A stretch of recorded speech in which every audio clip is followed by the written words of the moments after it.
Good morning, students. I am Praveen Tiwari. We are going to discuss about the beautiful lesson, the human eye and colorful world of the class 10th exercise physics. Okay. So this is my second video. In this video, we are cover the function of eye and power of accommodations, near point and far point. Okay. So this video is very smaller in length. That's why we cover it quickly. Okay. Now we move. So in previous video we are totally cover about the structures and com- components of the human eye. Okay, the function of human eye. तो function of human आई में क्या होगा, the front part को क्या कहते थे, cornea कहते थे. तो सबसे पहले जो लाइट हमारी क्या आएगी वो कॉर्निया पे पड़ेगी. ठीक है, तो क्या होना चाहिए हमारे पास क्या हुई, ये एक कॉर्निया है. ये क्या है, कॉर्निया है. बिगर इन साइज है भाई, कॉर्निया है.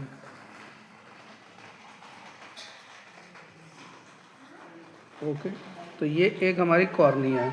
तो लाइट हमारी कॉर्निया के ऊपर पड़ी. कॉर्निया के पीछे क्या होता है, कॉर्निया, ये कॉर्निया है. कॉर्निया के पीछे होगा तुम्हारा आइरिस. क्या होता है, आइरिस होगा. तो यहाँ पे सपोज को आइरिस है. आइरिस के पीछे क्या होगा, आइरिस के पीछे होगा तुम्हारा प्यूपिल. इसी में क्या होगा, प्यूपिल होगा. तो लाइट प्यूपिल से पास होगी. फिर हमारा क्या हो जाएगा, फिर हमारा बाई कॉन्वेक्स लेंस होगा. तो लेंस से आगे लाइट बढ़ेगी, लेंस से आगे लाइट बढ़ती हुई जाएगी. और यहाँ पे विट्रस ह्यूमर पड़ेगा. विट्रस ह्यूमर से पास होती हुई लाइट, ये रेटिना है, रेटिना के ऊपर पड़ेगी. और रेटिना के ऊपर मुझे पता क्या है, कोन सेल्स होती हैं और रॉड सेल्स होती हैं. जैसे ही लाइट इन रेटिना के ऊपर गिरेगी तो हमारी जो कोन्स और रॉड सेल्स एक्टिवेट हो जाएंगी. एक्टिवेट होने से ये लोग इलेक्ट्रिकल सिग्नल जनरेट करेंगी. कौन से इलेक्ट्रिकल सिग्नल जनरेट करेंगी, और वो ऑप्टिक नर्व्स के थ्रू हमारे जो ऑप्टिक सिग्नल्स हैं वो ब्रेन की तरफ सेंड करेंगी. और ब्रेन इन सिग्नल को प्रॉपर तरीके से इंटरप्रेट करेगा, जिससे हम वस्तुओं को देख पाएंगे. ओके बच्चों, the theory is completely clear. Okay, तो आप पढ़ते हैं. When light strike on eyeball. Eyeball का मतलब जो आई बॉल कह सकते हो front part of cornea. It is refracted by cornea. तो most of the light is refracted human eye is cornea. It then enter the eyeball through the pupils. और ये pupils से गुजरती है. The iris muscles guard the size of pupils and regulate the amount of light enter the eye. भाई pupil का size कौन control करता है, वो आइरिस करता है. आइरिस क्या, जब डिम लाइट होती है तो आइरिस क्या हो जाता है, वो रिलैक्स हो जाता है. रिलैक्स होने से वो less amount of light is inter through the pupils. ठीक है, अगर लाइट आपके पास ज़्यादा है तो कॉन्ट्रैक्ट हो जाता है, सिकुड़ जाता है. सिकुड़ने से उसका प्यूपिल का साइज क्या हो जाता है, कम हो जाता है, जिससे कि लाइट का अमाउंट कम इंटर करता है, जो प्रीवियस क्लास में हम लोग पढ़ चुके हैं. ठीक है, entering the light now passes through the eye lens. Eye lens भाई पीछे होता है जो लाइट पास करती है. Then eye lens focus the light ray on the retina. और रेटिना के ऊपर लाइट को फोकस कर देता है. The eye lens is biconvex lens and real in inverted image formed on retina. Retina पे कैसी इमेज बनती है, रियल और inverted. That is very important point. Okay, when light ray fall on the retina, the light sensitive cells rod and cone get activated and generate electrical impulses or signals. ठीक है बेटा, these signals are sent to the brain via the optic nerves. The brain interpret these signals and finally process the informations, and in this way we get the proper real image. Okay, so this is very simple way. Okay, तो next move करते हैं. ठीक है, अब हम पढ़ने जा रहे हैं power of accommodation. Power of accommodation. ठीक है, यहाँ पे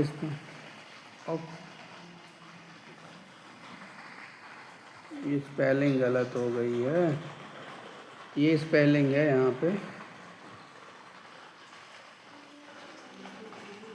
अब ये एम है, मोडेशन, ठीक, अकोमोडेशन, ठीक है।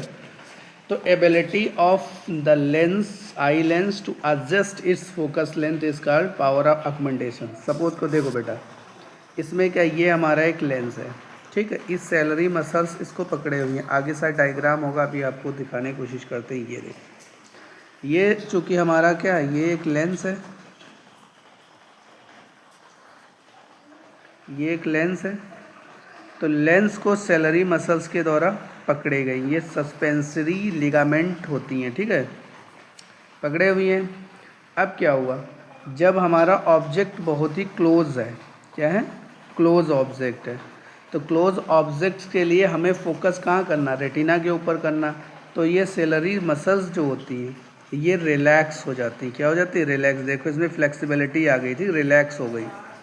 रिलैक्स होने से क्या होगा, जो लेंस का साइज होता है वो थोड़ा सा मोटा हो जाता है, गोल हो जाता है, मोटा हो जाता है।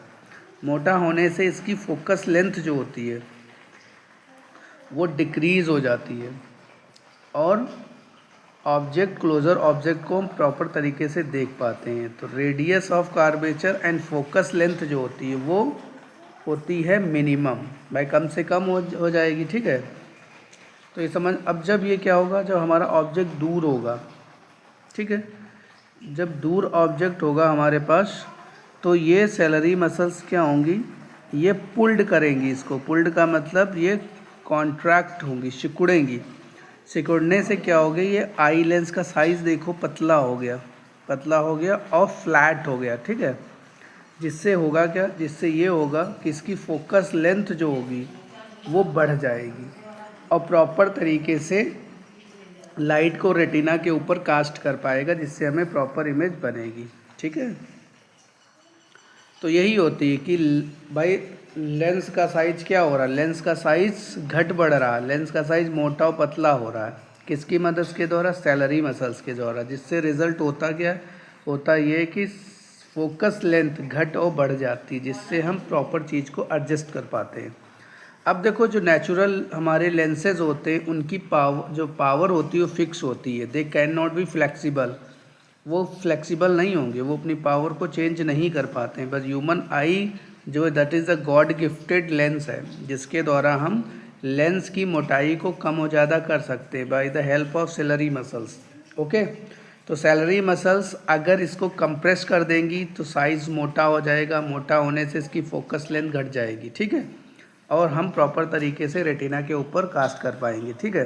यहाँ पे सैलरी नहीं है, सीलरी मसल्स है, CILIARY, सीलरी। तो for the distant object, object अगर दूर है, जैसे ये वाला ऑब्जेक्ट दूर है, when the salary muscle relax, तो सैलरी मसल रिलैक्स पोजीशन में हो जाते हैं, लेंस बिकम थिन, थिन का मतलब मोटा हो जाएगा, ठीक है। This increases the focus length and distance object can be seen clearly, focus length बढ़ जाएगी और अच्छी तरीके से हम देख पाएंगे। In this radius of curvature and focus length is maximum, ठीक है। अब नेक्स्ट हम पढ़ते हैं, नेक्स्ट पढ़ते हैं फॉर द क्लोजर ऑब्जेक्ट, ठीक है। When the salary muscles contract and become thick, the focus the decreases of focus length and closer object can be seen clearly. In this radius of curvature focus length is minimum, ठीक है। Okay बच्चों, तो power of accommodation और near point आप समझ पा रहे हो।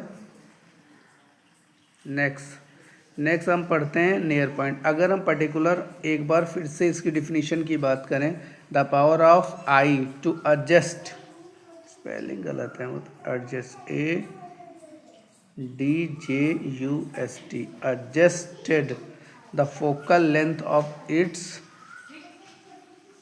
lens, eye lens, due to which object placed near and far by, ठीक है, यहाँ पे गलत स्पेलिंग लिख गई हैं। तो the power of the eye lens to accommodate the focal length होगा यहाँ पे, इट्स फोकल लेंथ होना चाहिए, focal length due to which the object placed near and far by can seen, ये कैन सीन होना चाहिए, काट दो यहाँ पे, can seen, can see is known as power of accommodation of eyes. ठीक है, ये है नियर पॉइंट।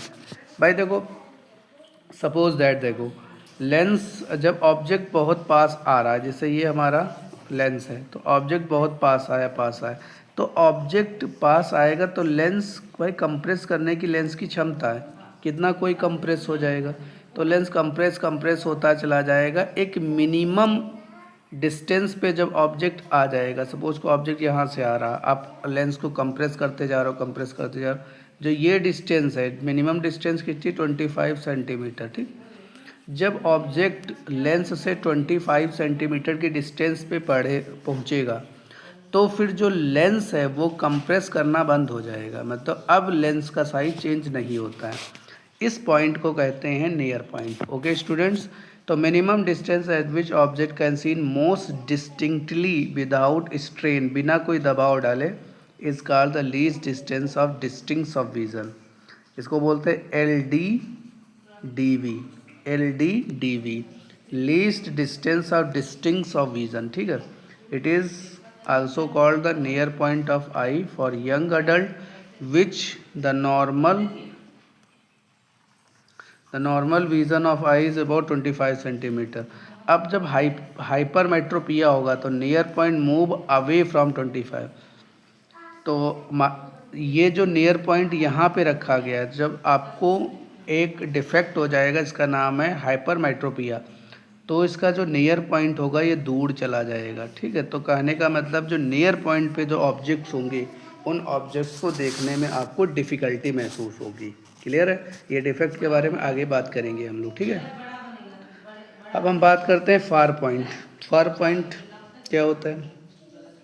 फार पॉइंट वो होता है कि जहाँ तक भाई दूर की वस्तुएं हैं, सपोज को ये हमारा लेंस था, ये हमारा लेंस है, ये हमारा ऑब्जेक्ट्स है नियर पॉइंट। क्या है? Near point.